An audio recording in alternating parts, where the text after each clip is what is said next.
Hello dear student, good morning. Welcome to lucky education with Nagendra sir. और आज हम आपका chapter number 7 RBSC class 10th math का कौन सा ट्रिग्नोमेट्रिक आइडेंटिटीज स्टार्ट कराने जा रहे हैं। क्लियर है? लेक्चर नंबर 1 है। इसमें आपके लिए हम क्या कराएंगे बेटे, आपको बेसिक कंसेप्ट क्लियर कराएंगे। ठीक है, तो देखो इसके बारे में सबसे पहले मैं बता दूं ट्रिग्नोमेट्री आइडेंटिटीज।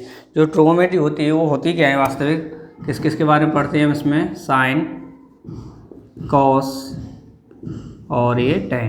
क्लियर? फिर कोसेक, सेक और कॉट। ठीक है, इनके बारे में क्या करेंगे इसमें हम। तो देखो ट्रिग्नोमेट्री के बारे में, जो ट्रिग्नोमेट्री होती है वो किसके बारे में पढ़ते हैं, इसके अंदर हम साइन, कॉस, टैन, कोसेक, सेक और कॉट। क्लियर है? तो सबसे पहले मैं आपको बता दूं, जो मैंने चैप्टर नंबर 6 में भी आपके लिए कराया है बेसिक कंसेप्ट, उसी के बारे में पढ़ाऊंगा कि किसके बारे में, कौन सा है बेटे, पंडित बद्री प्रसाद हर बोले। क्लियर है? पंडित बद्री प्रसाद हर बोले के बारे में हम बताएंगे। और जैसा कि हमने बेसिक कंसेप्ट तो बेटे हमने चैप्टर नंबर 6 में ही करा दिया आपको, लेकिन फिर भी आपके लिए हिंट दे देते हैं। पहली बात, जो हमारा ये फॉर्मूला लगता है पंडित बद्री प्रसाद हर बोले, हमेशा याद रखना बेटे, ये किस में लगता है,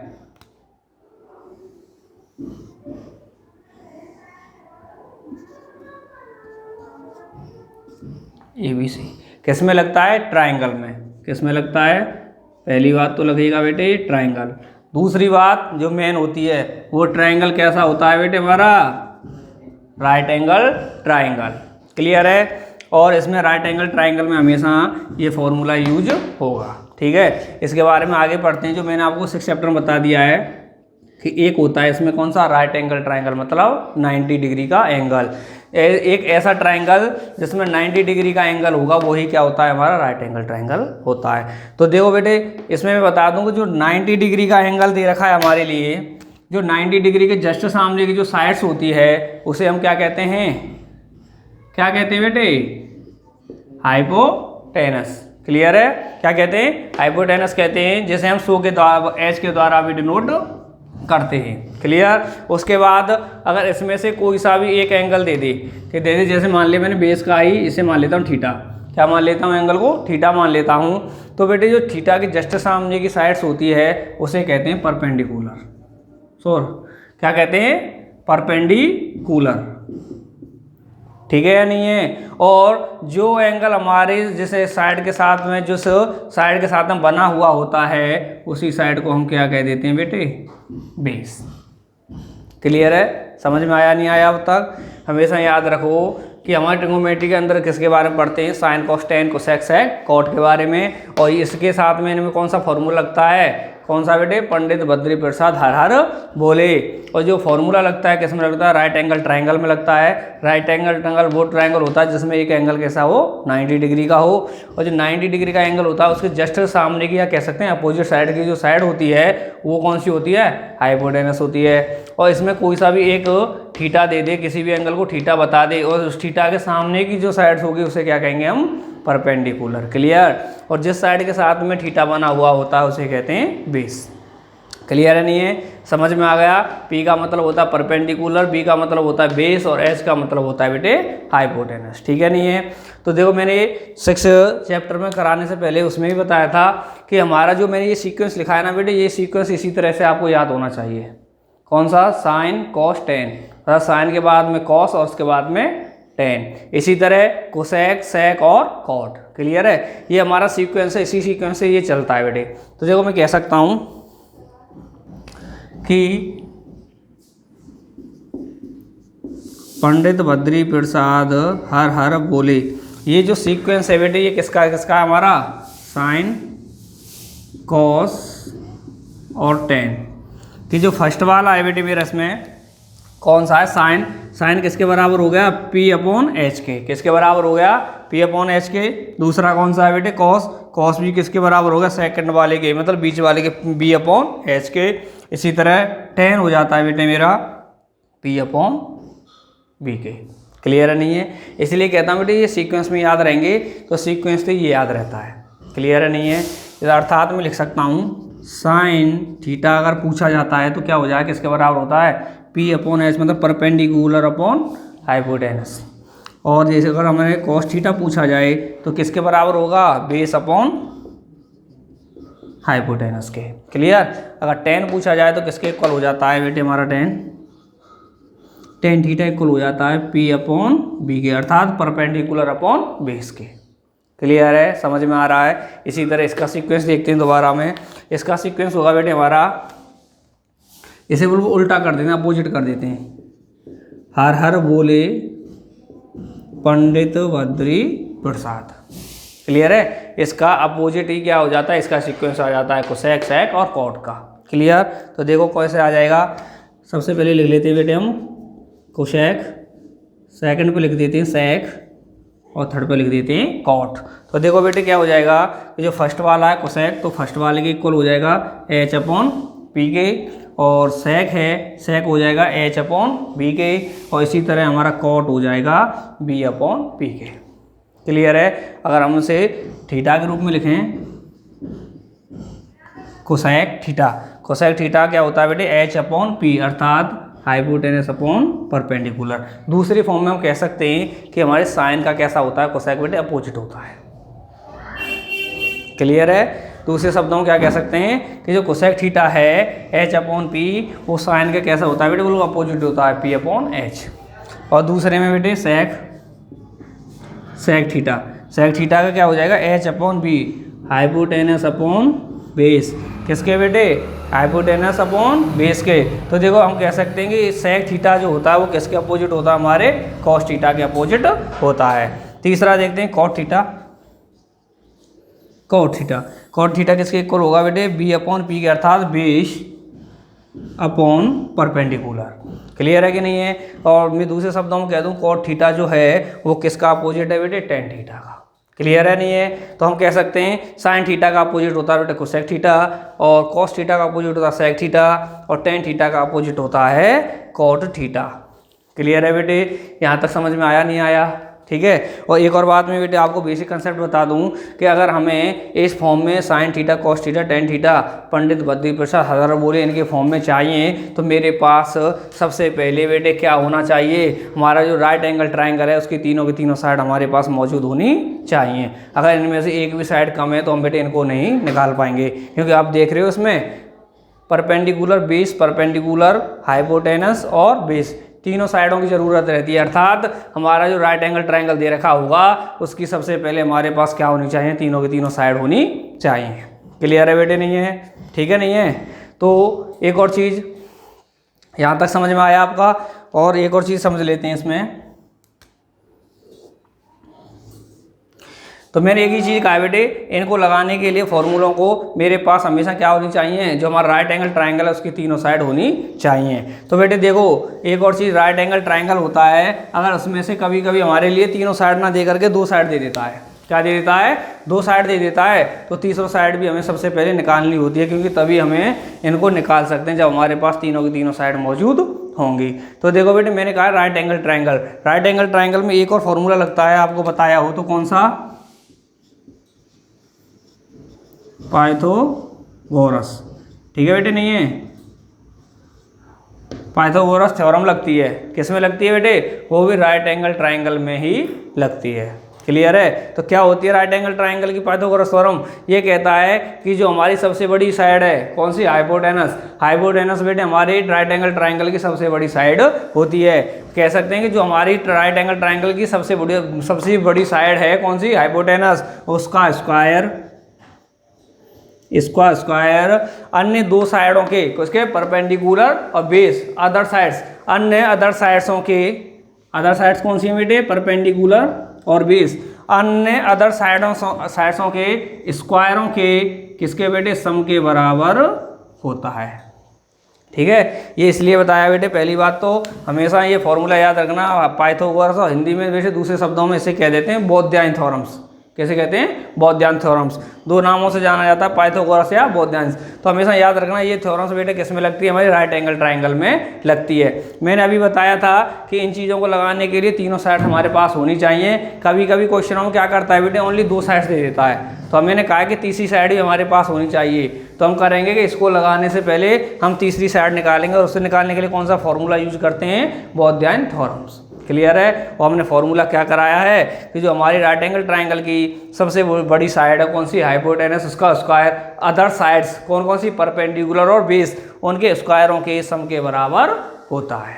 क्लियर है बेटे। इसकी हेल्प से हम अगर दो साइड्स दे रखें तो तीसरी साइड और निकाल लेंगे, जब तीनों साइड हो जाएंगी तभी जाके बेटे हम इनको यूज कर सकते हैं। क्लियर है बेटे, यहाँ तक किसी को कोई दिक्कत तो नहीं है, ठीक है। और हमेशा याद रखना बेटे, ये जो सीक्वेंस है इसी को इस सीक्वेंस में याद रखना, यही मेन चीज़ है। आगे जाकर के ये तो है, इसमें भी यही सीक्वेंस काम में आ रहा है। इससे अभी मैं आगे इसकी आइडेंटिटी भी कराऊंगा जो हमें इस चैप्टर में 7 नंबर में यूज में लेनी है, जैसे दूसरे शब्दों में कह सकता हूँ फॉर्मूले। क्लियर है ना। इसके मैं अभी आइडेंटिटी लिखाऊंगा, फॉर्मूले लिखाऊंगा, उसमें भी बेटे यही सीक्वेंस आपको याद काम में आएगा, और कैसे लेंगे काम में मैं आपको बताऊंगा। क्लियर है, यहाँ तक समझ में आया कि नहीं आया, नोट करो। तो देखो बच्चों, अभी तक हमने बेसिक कंसेप्ट कराए थे आपको, वो क्लियर हुआ कि नहीं हुआ।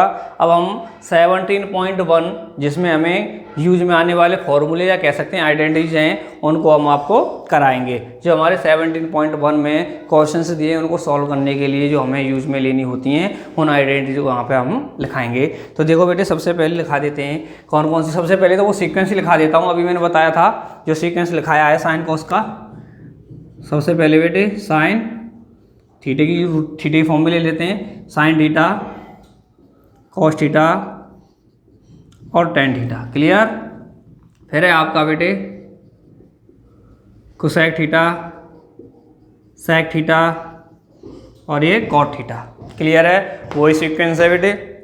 अब ये कहेंगे सर आप सीक्वेंस कर ला रहे हो, इसमें हम क्यों याद रखें। बेटे मैं इसलिए कह रहा हूँ, अगर आप इसे याद रखोगे ना, और जो मैं आपके लिए अब क्या फॉर्मूले लिखाऊंगा, आइडेंटिटी लिखाऊंगा, ये मान लेना इन पे ही इसी सीक्वेंस में डिपेंड पर आपके कम से कम 10 फॉर्मूले आपको यहीं पे याद हो जाएंगे। क्या हो जाएंगे, 10 आइडेंटिटीज आपको यहीं पे याद हो जाएंगी। क्लियर नहीं है। टोटल आपके लिए आइडेंटिटी में 20 लिखाऊंगा, उनमें से 10 तो आपकी इसी सीक्वेंस पर डिपेंड है जो हमारे लिए सीक्वेंस लिखाया है। इसलिए कह रहा हूँ ये सीक्वेंस अगर आपके माइंड में फिक्स हो जाएगा तो ये मान लो वो 10 के 10 फॉर्मूले भी आपके आइडेंटिटीज भी क्या हो जाएंगे, माइंड में फिक्स हो जाएंगे। ठीक है नहीं है। तो देखो बेटे, सबसे पहले डालते हैं हम इसमें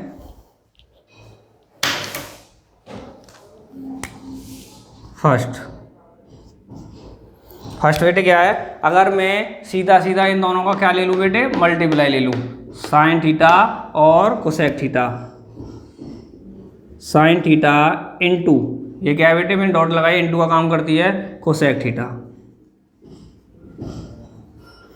sign theta into cosec theta बेटा मेरे किसके बराबर होता है, ये 1 के बराबर होता है।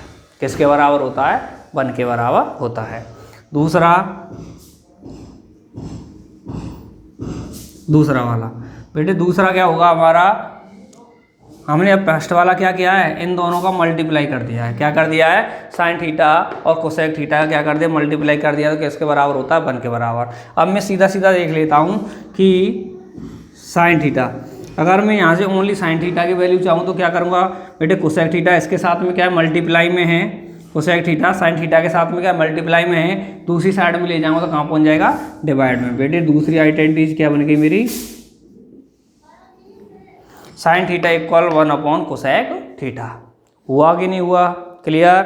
अब देखते हैं तीसरी आइडेंटिटीज बेटे। अब मैं कह दूं, अभी तो मैंने लिया साइन थीटा इक्वल की फॉर्म में लिया था, अब मैं कोसेक थीटा इक्वल की फॉर्म में ले लूँ, कोसेक थीटा इक्वल, तो बेटे क्या हो जाएगा, साइन थीटा कोसेक थीटा के साथ किसमें मल्टीप्लाई में है तो कहाँ पहुँच जाएगा बेटे, 1 के नीचे, तो क्या हो जाएगा बेटे 1 साइन थीटा। क्या हो जाएगा बेटे, 1 साइन थीटा हो जाएगा। तो देखो बेटे ये तो सेकंड थी और ये हो गई आपकी थर्ड। तो मुझे एक चीज़ बताओ बेटे, जो मैंने सीक्वेंस लिखाया था इसमें क्या था, साइन थीटा के इक्वल कोसेक थीटा था, उन दोनों के मल्टीप्लाई से हमारी क्या बन गई बेटे, फर्स्ट आइडेंटिटी बन गई कि sign theta into cosec theta equal होता है हमारा 1। होता है कि नहीं होता है। तो बेटे देखो दूसरी कैसे बन गई, ओनली साइन थीटा के पदों में चाहिए मुझे, तो साइन थीटा इक्वल कर दिया 1 कोसेक थीटा, और कोसेक थीटा इक्वल चाहिए तो मैंने कर दिया cosec theta equal 1 sine theta. Clear है। तो मैं कहूँगा कि जो हमारा फर्स्ट सीक्वेंस इसको लेकर के हमारे 3 फॉर्मूले हैं, 3 आइडेंटिटी रेडी हो गई। उसके बाद बेटे नेक्स्ट देखते हैं हमारी 4 वाली। 4 तो देखो बेटे अब क्या ले लेते हैं, एक इस तरह के सीक्वेंस को लेकर के, इक्वल वाले सीक्वेंस को लेकर के क्या बन गए बेटे, 3 आइडेंटिटी बन गई। अब दूसरे को ले लेते हैं, तो दूसरा क्या बेटे, कॉस थीटा इक्वल क्या दे रखा है इसके इक्वल में, आगे सामने क्या दे रखा, सेक थीटा। तो इन दोनों को ले लेता हूँ आपके बेटे, तो इन दोनों के मल्टीप्लाई से बन जाएगा। तो देखो क्या हो जाएगा, कॉस थीटा इंटू क्या है बेटे, इसके सामने सेक थीटा इक्वल क्या हो गया बेटे 1। तो मैं कह सकता हूँ जिस तरह हमारा sine theta into cosec theta equal 1 होता है, उसी तरह cos theta into sec theta भी मेरा किसके बराबर होता है, 1 के बराबर होता है। ये कौन सी बन गई बेटे, हमारी 4th वाली आइडेंटिटी बन गई, नहीं बन गई, बता। तो देखो बच्चों हमारा 4th वाली आइडेंटिटी बन गई, क्लियर है। इसी तरह बेटे हमारी फर्स्ट वाली से हमने अदर 2 बनाई थी, इसलिए अब 4 वाली से भी आगे वाली बना लेते हैं। देखो अब बनाएंगे हम 5 वाली और ये 6 वाली।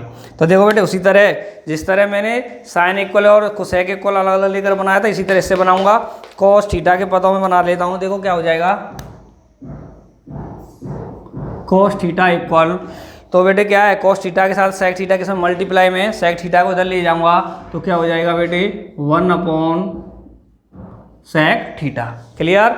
इसी तरह नेक्स्ट बना लूँगा 6 वाली, सेक थीटा इक्वल की फॉर्म में, सेक थीटा इक्वल हो जाएगा बेटे मेरा 1 अपॉन कॉस को ले जाऊंगा दूसरी साइड में, तो क्या हो जाएगा बेटे कॉस थीटा, क्या हो जाएगा कॉस थीटा।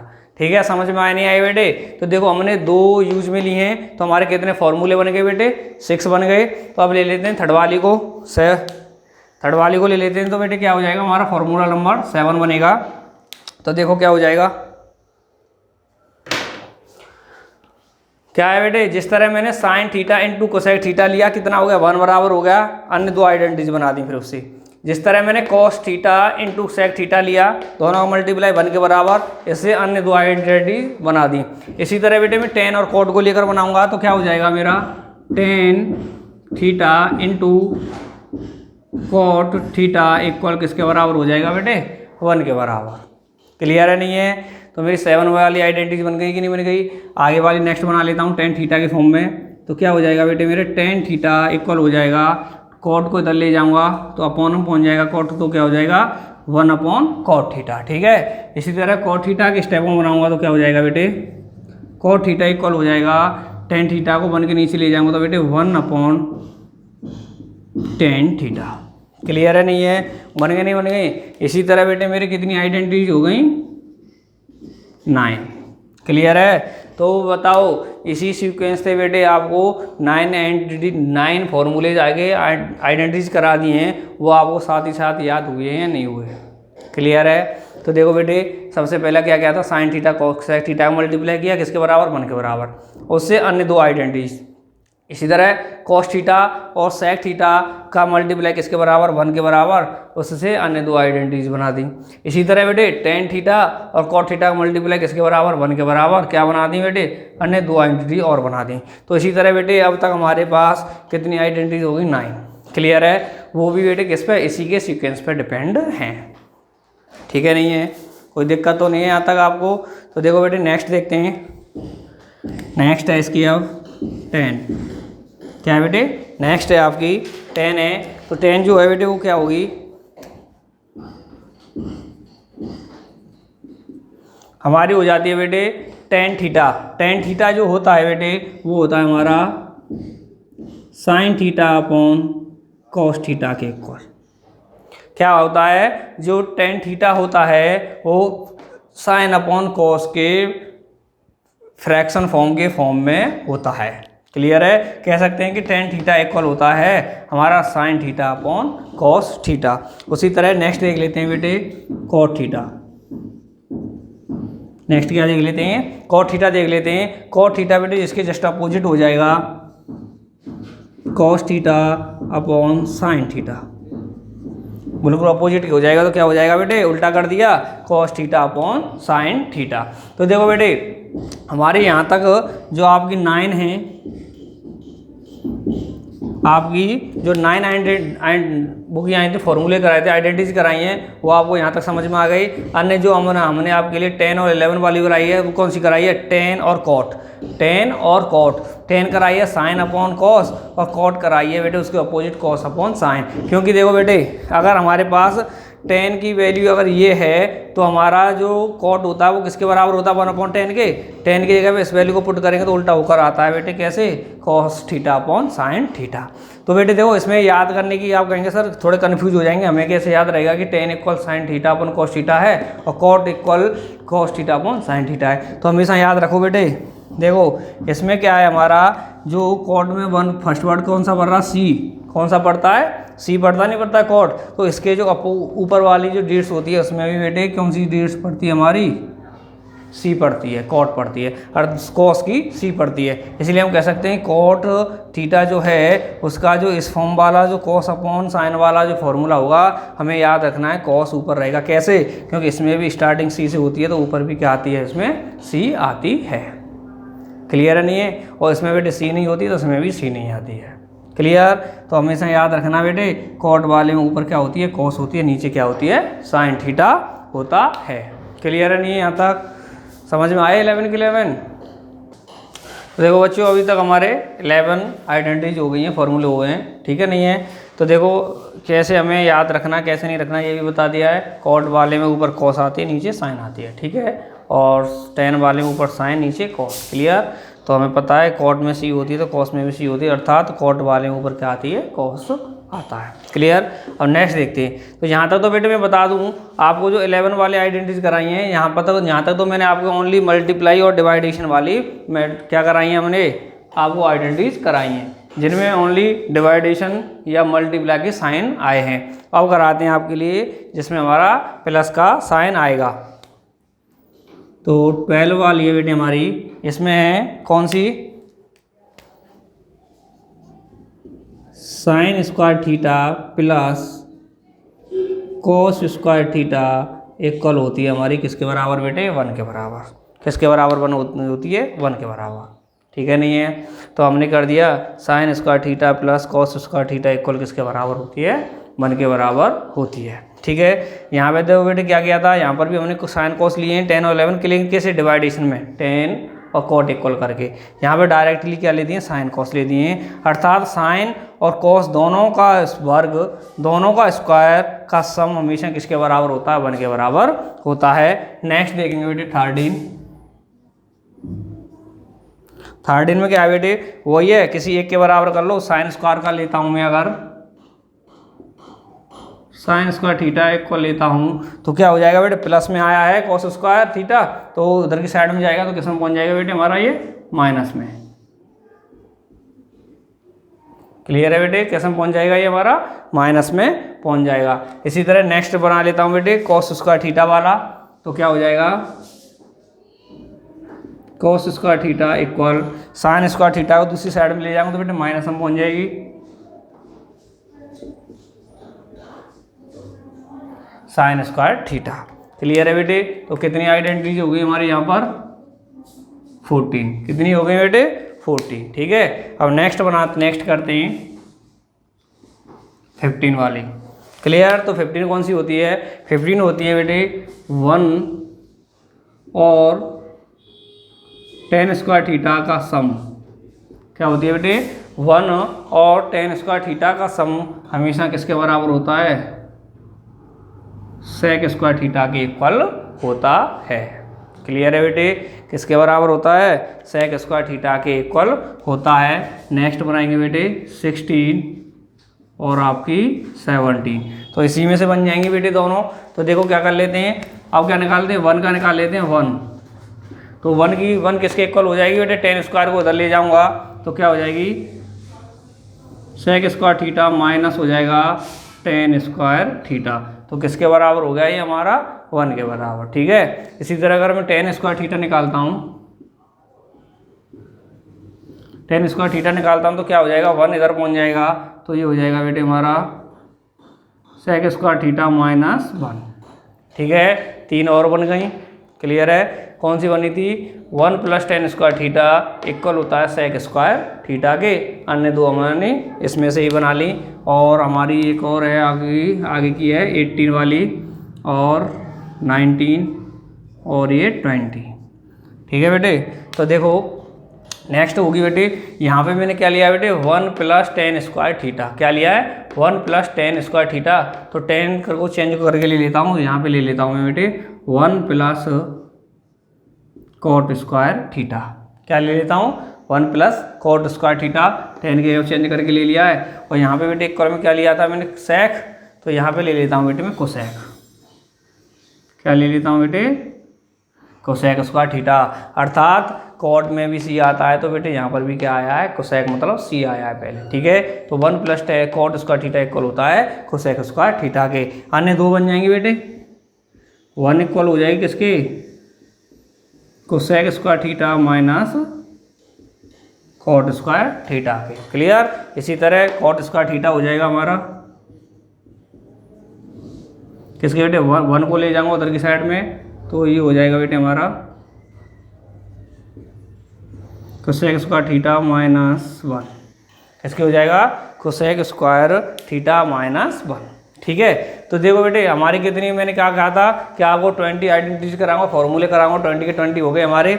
और एक चीज़ मैं इसमें बता दूंगा आपको मेन, कि मेन कौन से हैं, ये है, इससे बेटे ये दोनों बन गए। फिर इसके बाद में ये है, इसके बाद में बेटे ये दोनों बन गए। ठीक है। इसके बाद 7 नंबर का ये वाला है, इससे आइडेंटिटी, ये दोनों आइडेंटिटीज बन गई। इसी तरह बेटे ये दोनों अलग से हैं। ठीक है, tan की और cot की। इसके बाद में देखते हैं 12 वाला, ये वाली आइडेंटिटीज है बेटे, इससे हमारी अन्य दोनों आइडेंटिटीज बन गई हैं। इसी तरह बेटे ये आइडेंटिटीज मेन है, तो इनसे ये दोनों बन गई।